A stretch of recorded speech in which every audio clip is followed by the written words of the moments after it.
Now inside the State House, the Illinois Senate passed its largest budget in state history, totaling over $53 billion in spending. Fox Illinois' Carson Gordy joins us live at the state capitol with how lawmakers plan to pay for it. Carson? To pay for the budget, Democrat senators approved nearly $900 million in new taxes to balance it. This includes capping corporate tax deductions, reducing the amount of sales tax revenue that retail stores pocket, and increasing the tax rate on video gaming and sports betting. Video gaming would see its tax rate go from 33% to 34%, while sports betting is currently taxed at 15%.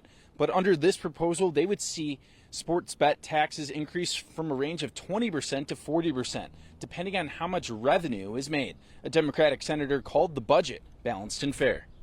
It represents a statement of our shared priorities of passing a fiscally responsible package that educates and invests in educating our children, protecting our most vulnerable, keeping our communities safe, while investing in modernizing our infrastructure. No Senate Republican voted in favor of the bill, and they criticized Democrats for not reducing spending with federal COVID-19 funds expiring, and also approving around $1 billion in spending for health care and other services for migrants. Should not be given to migrants and illegal immigrants. You could have balanced the budget in 5 minutes had you have just reduced that funding. The budget proposal is now moving to the House of Representatives, and that chamber is set to meet on Tuesday. I'm Carson Gordy. Back to you. Thank you, Carson. Tune in at 9 o'clock tonight to see which programs will see their funding be impacted.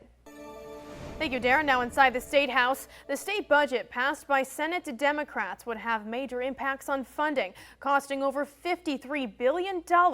It would be the most expensive budget in state history. In the proposal, the statewide 1% grocery tax would be eliminated starting January of 2026. Local officials say this could cost towns millions of dollars a year in lost funding, including $4 million for Springfield. The proposal also increases grant funding to help fill in teacher shortages and increase state education funding by $250 million. I hear a lot about some of the shortfalls of our budget. You know, it's not a perfect budget. I will tell you this. It is a good budget, and it is a good budget for education. Republicans criticized the Democrats for including hundreds of millions of dollars in health care and other state services for migrants. Senator Minority Leader John Curran says Republicans pushed for private school tax credits for low-income children, property and estate tax relief, and better oversight over DCFS.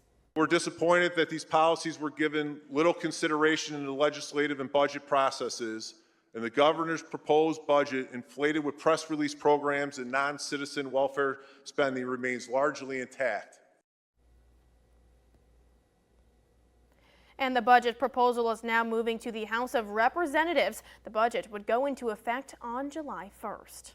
Don't miss a video. Subscribe to our YouTube channel today for more Central Illinois news.